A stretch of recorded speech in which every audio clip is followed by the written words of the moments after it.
Business as Unusual is a thought-provoking podcast that explores the innovative strategies, disruptive ideas, and unconventional practices driving successful leaders and companies in the ever-evolving world of modern business.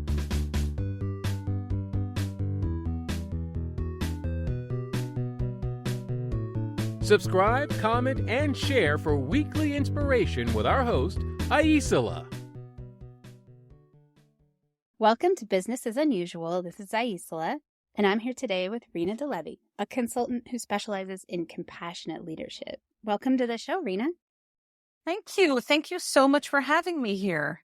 I'm really excited to talk more about what you're up to because I know it's such an important topic and I think there's a lot of misunderstandings about what compassionate leadership is. So I'm excited to help set the record better.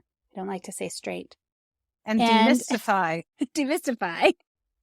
Before we hop into that, what's a hobby of yours that you think would surprise folks? Oh, gosh. Singing? Drawing? I don't know if that would surprise anyone who knows me, though. Really?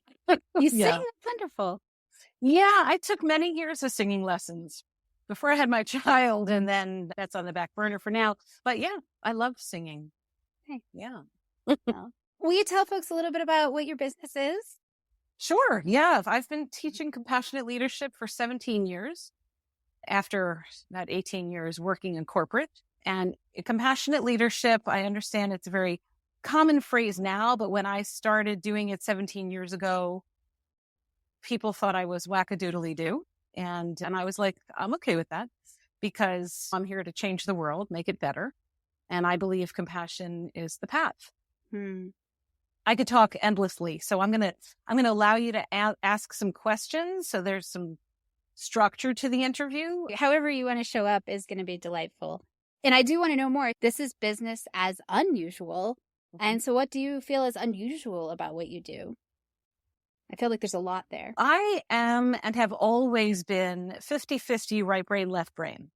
Back in 1873 when I started working, I'm only kidding. Long time ago when I started working, it was really understood that you were either left or right brain. And that anybody who was half and half was weird. And so it took me a while to grow into, okay, you can call me whatever you want. I am half and half. Now it's much more common and not considered unusual or quirky in any case. So I bring both sides. My background is in graphic design and art direction. So my audience is primarily the creative world. I do think every human is creative in some way or another. So I've worked with traditional creatives, meaning art directors, writers, that niche, but I've also worked with lawyers and construction. It's the creative brain, the brain that is open to seeing things in an iterative way as opposed to a linear way. Those are the brains that most get when I'm teaching. The iterative brain, the linear brain people, the accountants and things like that, they say, oh, that's interesting. Say more. And it takes a little bit more to understand because I really live in the nuance. And also in am I allowed to curse?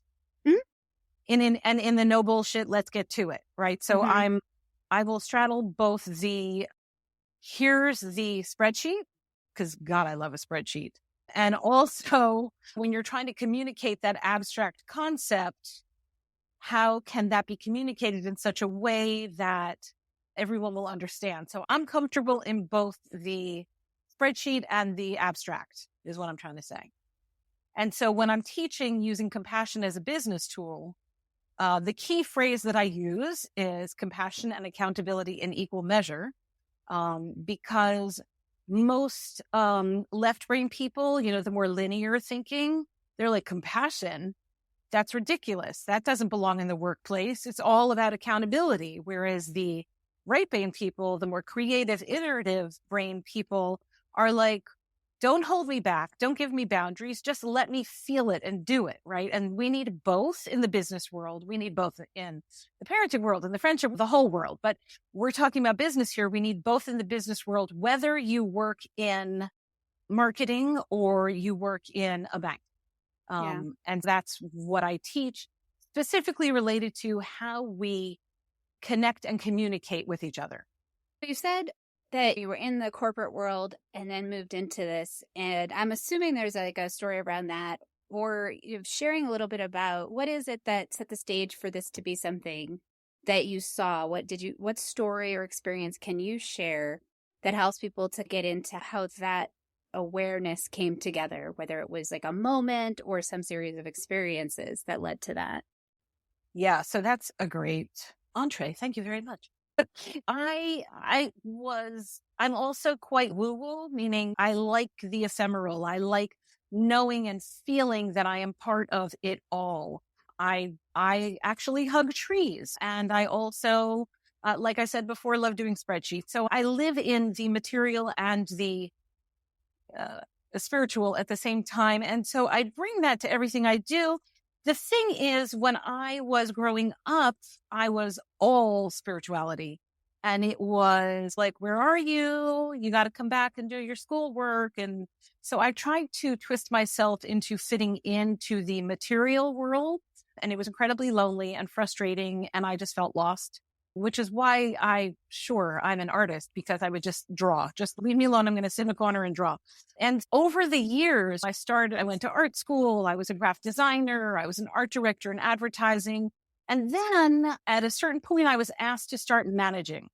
And once I started managing, I was like, wait, no wonder we were always behind schedule. And I could see from the top of the mountain, I was no longer in the valley. No wonder. It's like a domino effect of when one thing is late, it affects everything else. And I began streamlining, which was a word I was never taught, never knew. And I just started to do it. And then I just started to figure out spreadsheets in Excel, because this is a long time ago.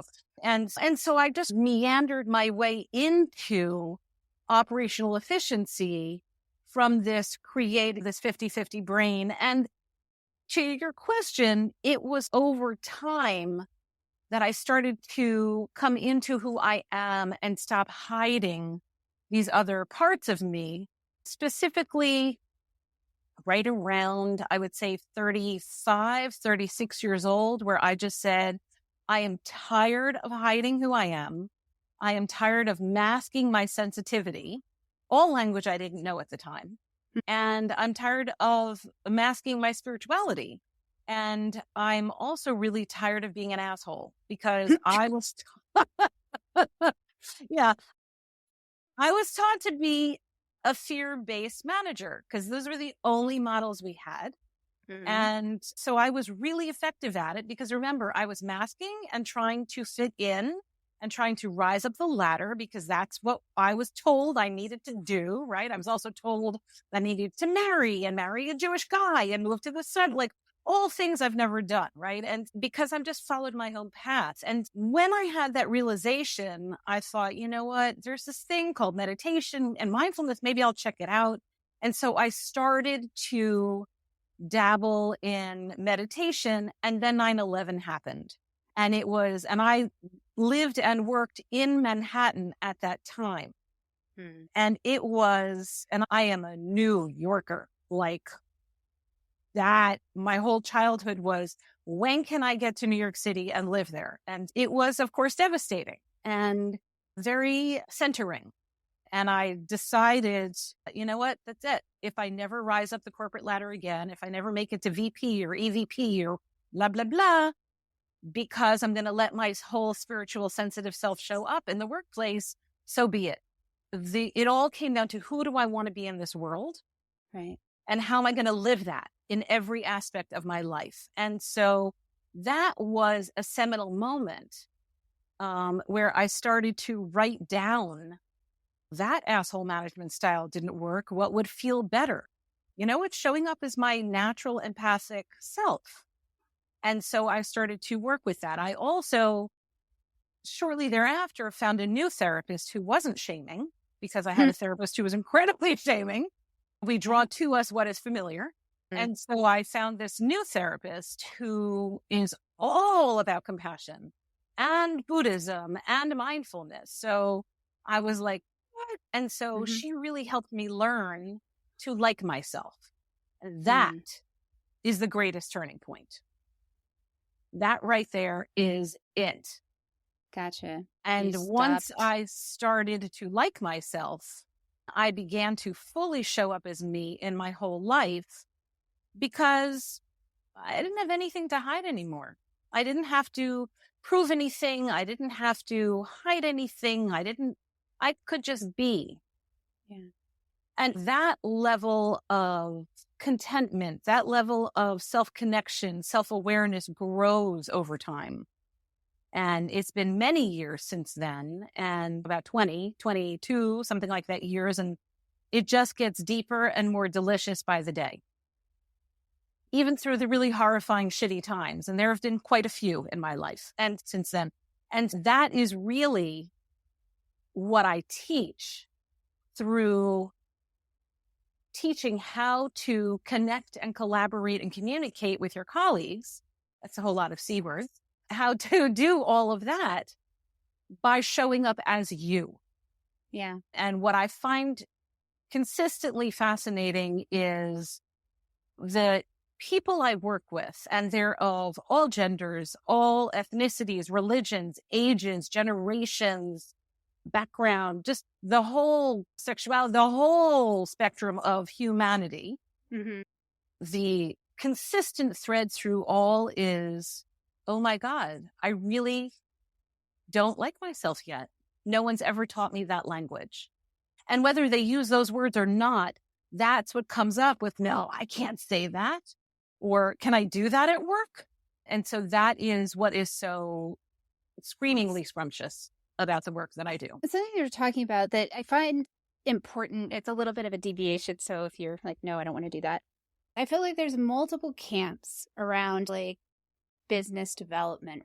And there's a sort of reflexive kind of old school camp that's about compartmentalizing and deviating or diminishing that human part of ourselves. Mm-hmm. And I know from what you're telling me, that's a little bit the corporate world that you came up in.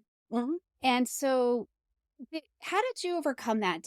How did you address that in terms of, is there a business case that you made that like people, because I know, for example, when people talk about like women in leadership, the women in leadership often make companies more resilient, more profitable. There's tons of studies, which is not to say anybody's reading them or listening to them. I'm just curious in terms of this piece, what were the tactics that you found to be effective to get people to sit up and pay attention? Because this absolutely was not 22 years ago something that was on anyone's radar and or given any modicum of respect, and especially in the corporate world. Like some nonprofits maybe, but in that business world, and I don't know if it's a business case or just, I'm curious like how you created a consultancy that focused on this at a time when it was likely to get you laughed out of the room, honestly.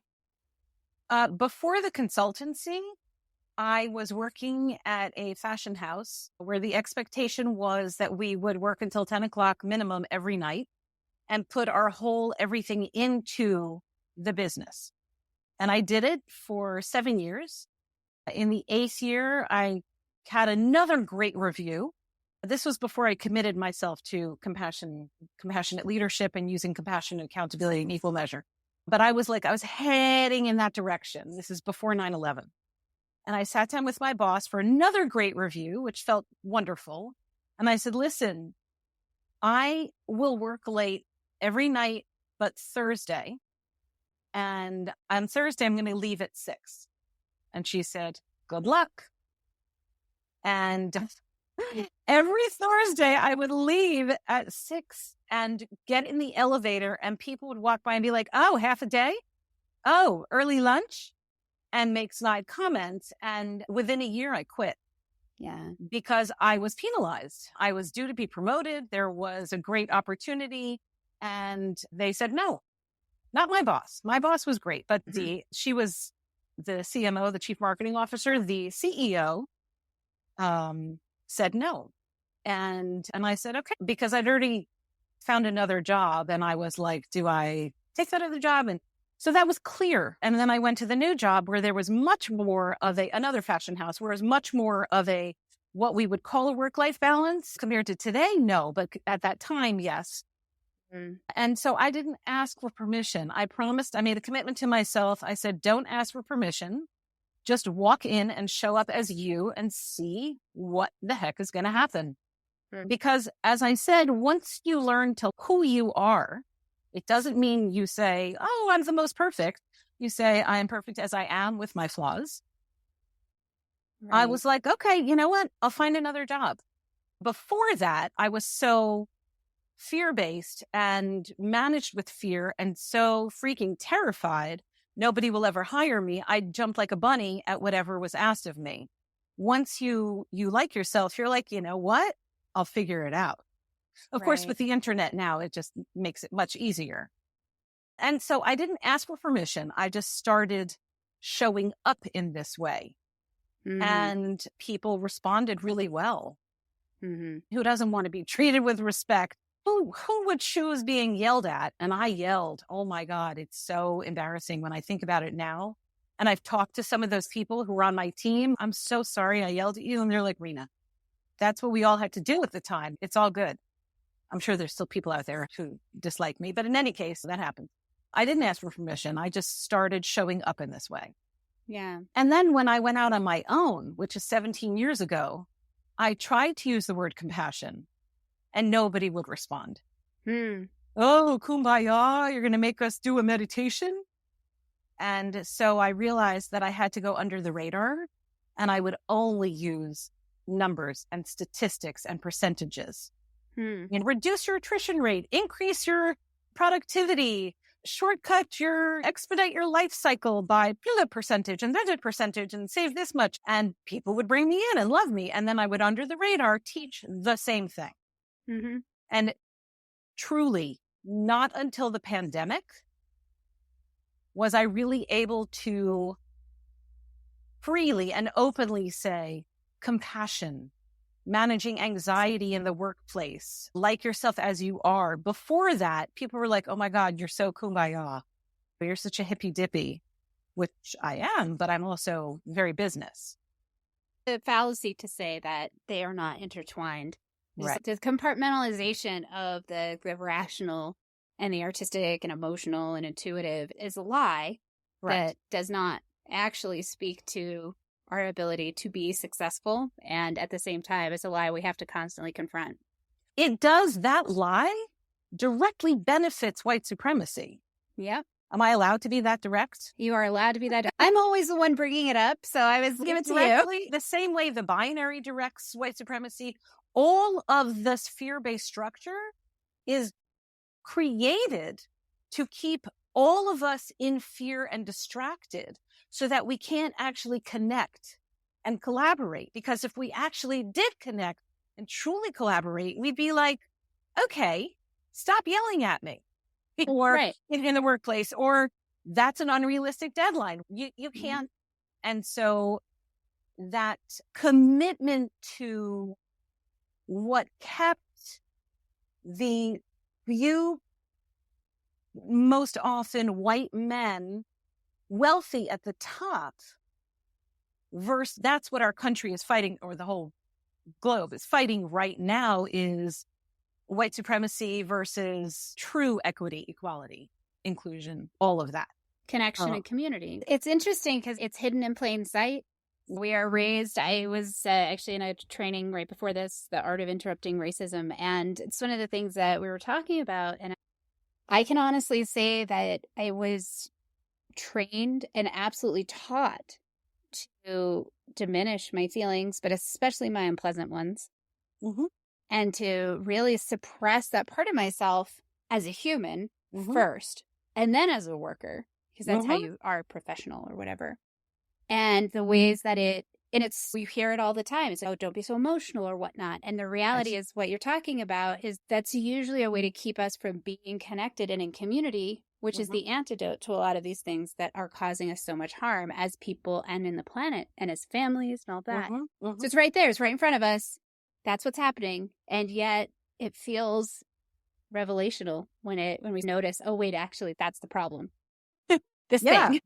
Well, there's no question in my mind that I was taught language and ways of thinking that directly support white supremacy, even though there was this little thing in the back of my head. Really?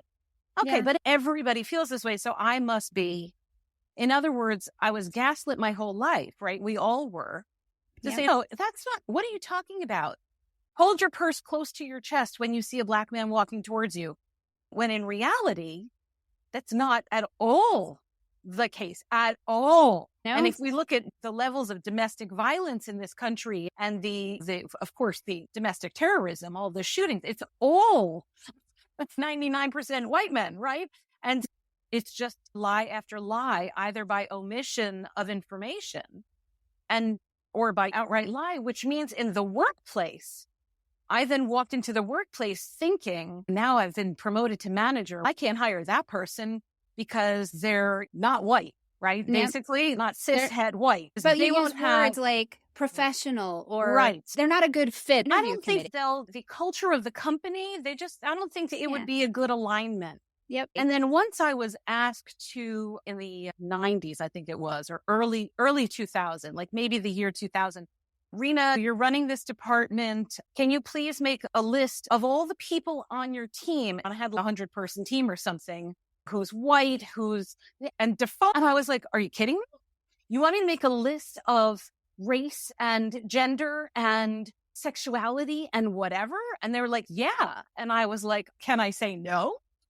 And they said, no, because we want to make sure that we hire across the spectrum. And I was like, man, this is bullshit. But I didn't know what to do. I got to keep my job. I got to pay my rent or my mortgage. That's when I started to see the shift of what I call cover your butt, not necessarily genuine interest in. And you take it all the way to, I was consulting at a company last summer. And I said, you need a new project manager. You need a head of project management. And great, Rena, can you hire that person? I said, sure. So I said, help me out. Here's the job description. And I sent it to the HR department at this company. And they sent me marginal candidate after marginal candidate. And they were all white.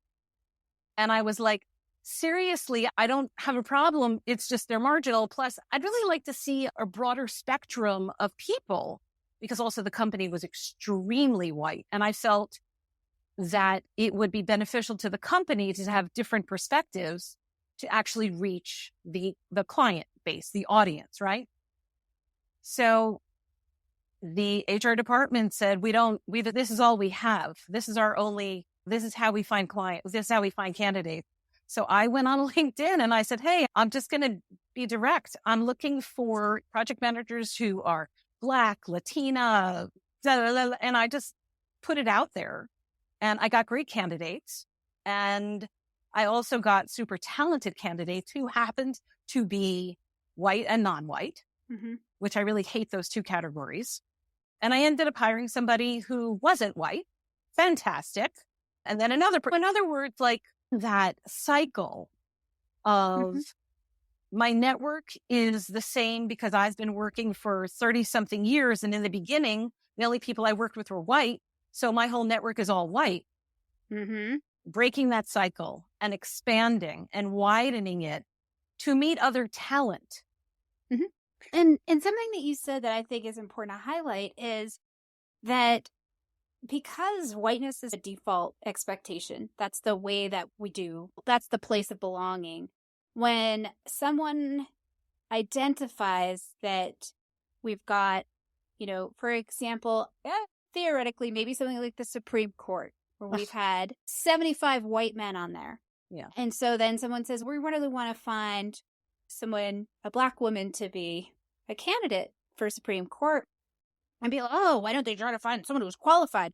Well, they are. It's just that we don't ever say we're looking for a white man because that's the default that we compare against. Also, the default is that the white man is qualified. Right. Which is not always true. Right. I've heard it bandied about on the internet. Well, why don't they start with someone qualified? They are. Don't you worry. Yeah, that's going to happen. That's right. It's just that because we don't say out loud that white man is going to be the candidate, that doesn't mean that's not what people are actually unconsciously or consciously, honestly, going towards. So we have to say out loud other identifiers. But the presumption is underlying that, absolutely, we're looking for a qualified candidate. frequently when we find a candidate who is outside the default, but Chris, frequently when we're outside able-bodied. there, that candidate is more qualified because they You've had have to work to them. work to get there. They don't get it just, and to speak to your point, oftentimes the white male candidate is maybe not as thoughtful or aware or qualified He because hasn't had to be. they don't have to prove themselves at the same level. And this is not, I know this is going to sound right, but it's not about bashing white men. It's about understanding our country and our work culture. And for me, it wasn't about hiring a Black woman project manager. It was about ensuring that the project management team had enough diversity of thought and perspective and experience and talent to ensure that the entire project management team could bring this diverse level of experience to creating the projects. So if the team were all of one gender and one race, whatever race, ethnicity, sexual, if the team were all Asian lesbians, that would not be okay, right? The idea is a diverse, which I know everyone is sick of that word. So a combination. Anyway, you understand what I'm saying? Yeah. To ensure that we are actually showing the melting pot that our country actually is. Well, and representing all of the perspectives and understandings and cultural awarenesses. I feel like, and that's where I talk about the business case a little, and I know we're slightly diverting, and I would come back, but there was that debacle with Kodak when they first made the cameras that recognize smiles, except they didn't recognize black and certain brown faces because the team wasn't from a variety of perspectives and skin colors. Exactly. And so therefore their testing candidates were not. And so they didn't find out until it was put into market. And so that's part of what, and I feel like you're aligned there when you talked about the numbers, is what's convenient to me in this whole process is that usually the compassionate, human-centered, accountable thing is actually also a better business choice. Very it's just smart not for the business. better choice. It's usually very smart for business. It's not usually the choice that privileges certain experiences and people in the same way. And so it gets resistance. But if we were to just base it on the numbers, a lot of the things that we do in terms of equity and diversity are actually better for business. Yes. And that conversation is one that I constantly try to bring forward because it's harder to argue with numbers, not impossible. And also, it's just, I love that the numbers bear out the more humane way to be. All right. So let's talk about some numbers. If it costs 50 to 100% of a salary to replace a person, let's just go with 75%, okay? In between the 50 and 100.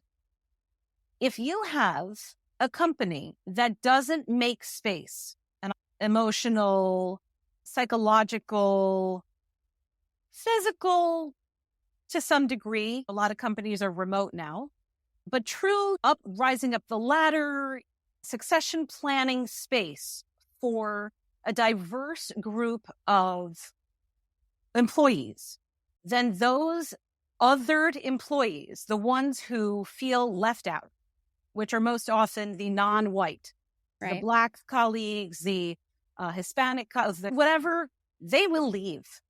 And therefore, you now need to replace them. So if they cost, you lose actual dollars, hard costs, because now you need to hire a search firm to replace that person and all of that. Then you have the soft costs. The clients that they built a relationship with now have to meet somebody new and start over again. You have to do the orientation. You have to do the internal training. The new person has to learn the office dynamics. The new person has to learn the office protocol. Anyway, so it's hundreds and thousands of dollars that could be saved by respecting each human, treating them with compassion and accountability in equal measure. We're not talking just compassion. Compassion is just alone is ineffective in any relationship. We must balance compassion and accountability to say, you didn't get that done on time? What happened?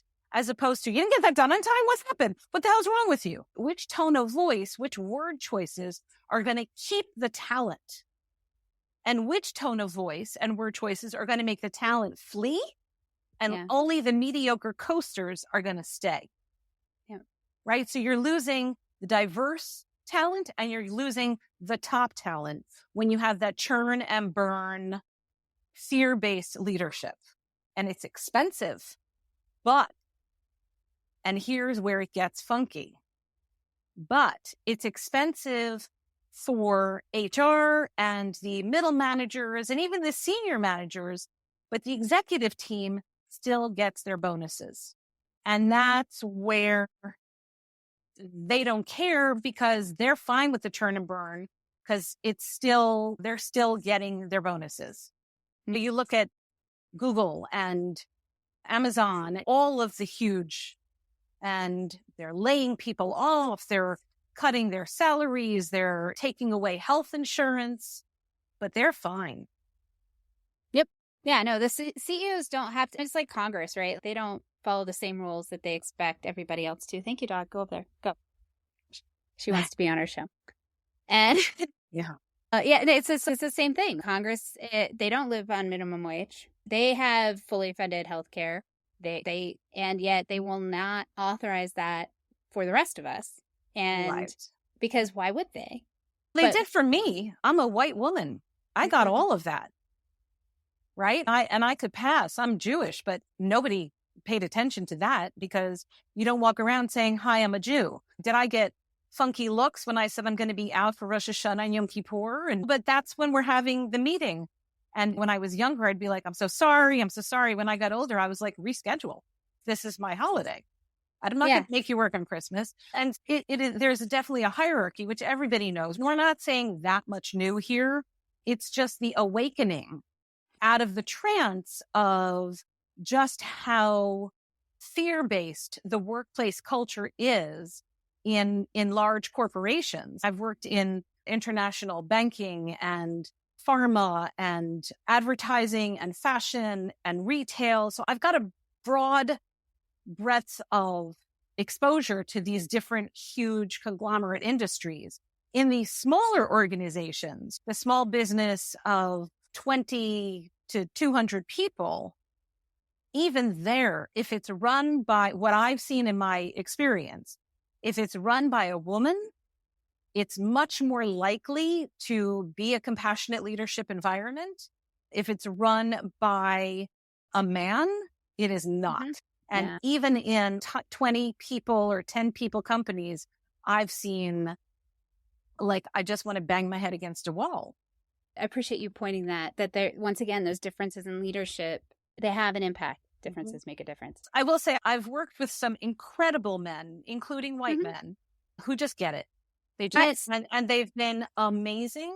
And I've promoted them and worked with them and given them every piece of support I was ever able to, and watch them soar. And that's very exciting. So again, for those of you listening, it's not all men. It is just a lot. Tell me about advice you've received that has influenced the way you approach your work. Oh, wow. That's a good question. Let's see. Yeah, really the best. Oh, here's an interesting one. There are two pieces of information I got from the shaming awful therapist I went to that I have used endlessly because I think they're fantastic.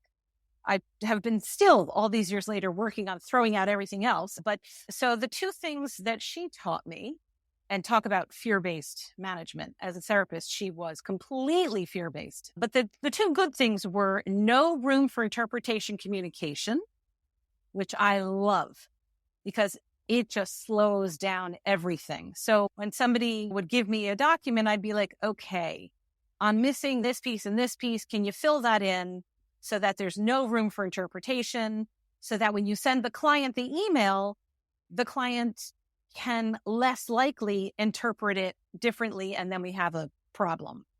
And shoot, now I can't remember the other one. Yeah, I can't remember the other one. But no room for interpretation was quite delicious. Oh, and no surprises. That was the other one. No surprises. So when I walk into a new client or I'm consulting, managing a team or something, I say, the only surprise I like is chocolate. No other surprises, please. And so it makes people laugh and they get it. Like, really, no other surprises. No good. And people understand it because they don't want to be surprised with a new deadline.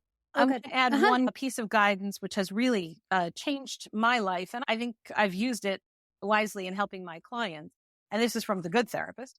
And she said, they hired you, show up as you. And I was like, what? I can't do that. I've never been rewarded for being spiritual and empathetic and sensitive. And she was like, but that's who they hired. And once I started truly showing up like that, then I realized I was also business oriented, organized, etc. Yeah. And so I was able to show up as my full self. And so, yeah. I know this kind of work can be a little draining. What do you do to keep yourself, and maybe that's not for you, but I'm assuming, what do you do to keep yourself inspired, or how do you recharge? That is a crucial question you're asking. Number one, I'm a 22-year meditator, mindfulness practitioner. And so I, at this point, live in a state of awareness, self-awareness, self-compassion, self-accountability, the majority of the time, not all the time. I definitely get dysregulated and whatever, but for the majority, I've been practicing this way of being in the world for 22 years. So it becomes second nature. I meditate every day, whether that's just sitting and thinking all the thousands of thoughts and not even trying to push them away, or doing a deeper meditation, which is sitting and watching the thoughts, because the thoughts never, ever go away. I walk in the woods. I've started drawing again, which is really nice, but I've done something new, which is, and this started during the pandemic where we were all quarantined and stuck at home. And I was like, you know what? I'm going to start drawing with my left hand and I'm going to throw out everything I've drawn. So I separated the experience from the outcome, which is really hard for a perfectionist like me. Mm-hmm. And that perfectionism kept me from being creative, from drawing, because it was like, can I hang that up? Would somebody want that? And I was like, nope, separate that out. So now I just draw either with my left hand, or I started doing watercolor, and just screw what the end piece looks like. Just enjoy the process, which has also taken many years. And I have to remind myself and catch myself when I don't do that. Being in the woods is probably the most nurturing for me. Mm-hmm. Getting enough sleep, not a joke. I've written about this. Really important. If I don't get enough sleep, I can't be, I'm a mess. When I'm more easy to cry or lose my cool or whatever. And I'm also 4 years in Al-Anon, which is for family and friends of loved ones who are alcoholics. Mm-hmm. And this Al-Anon group is an amazing group of humans. And I have many alcoholics and addicts in my life whom I love very much. Some are in recovery, some are not. It doesn't matter. I love them all. And so learning the serenity prayer in the deep way that I have learned it has changed my life. Mm-hmm.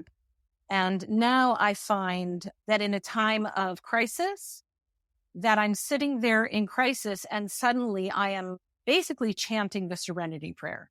Mm-hmm. And not even aware of the words, but just, like somebody would do with a rosary bead, is my guess. Just mindfully, detachedly, it will be okay. Mm-hmm. Asking for that help of whatever. Well, you don't have to believe in a God. You can just say, grant me serenity. Grant me the serenity. Grant me the courage. Grant me the wisdom. And it's incredibly powerful. Well, I've heard it, but would you mind saying it for folks? Oh, I would love to. And then may I walk you through my serenity prayer, fill in the blank? Yes, please share the serenity prayer and this other piece that you've added to it. Okay, great. So the serenity prayer, which I have hanging in front of next to my computer so that I can always see it, even though I don't need it, is, and you can say God if you have a God of your understanding, or you don't have to, you can skip it. God, grant me the serenity to accept the things I cannot change, courage to change the things I can, and the wisdom to know the difference. Now, I want to apply to this what I call fill in the blanks.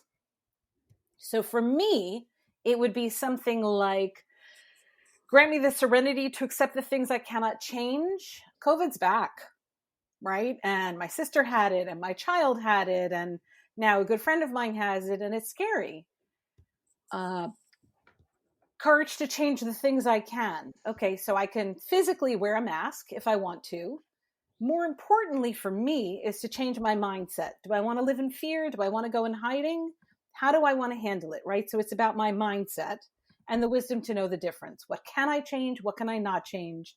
Give me serenity is really what it's about. Mm-hmm. So I do that all day long. Thank you for sharing. Sure. What does success look like to you?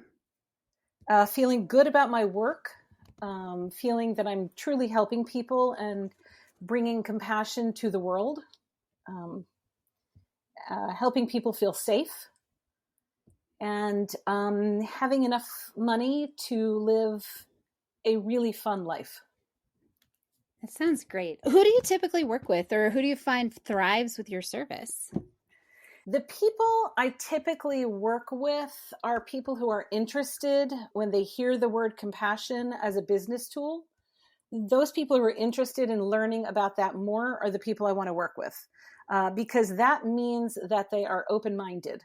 I am less wedded to, are they going to absolutely do what I teach them? That doesn't really make my day. What makes my day is, and therefore when I show up most fully, and therefore people who want to work with me are those people who learn the concepts and then apply it in their own way. Mm-hmm. Yeah. That's a great distinction. Thank you. For folks who are listening and that want to learn more about what you do or follow you, how do they do that? What's the best way for them to connect in or stay aware of what you're doing, what you're up to? So my name is Rena DeLevie. My website is renadelevie.com. You can also find me on TikTok, Instagram, LinkedIn at Rena DeLevie. So I've just tried to keep it very consistent. Yeah, there you go. Nice. And you can go to my site and opt in to join my mailing list. I will tell you, I send an email quarterly, like really infrequently, only when it's really got something juicy. I don't bombard people. I can't stand that. So yeah. And my emails are short and fun.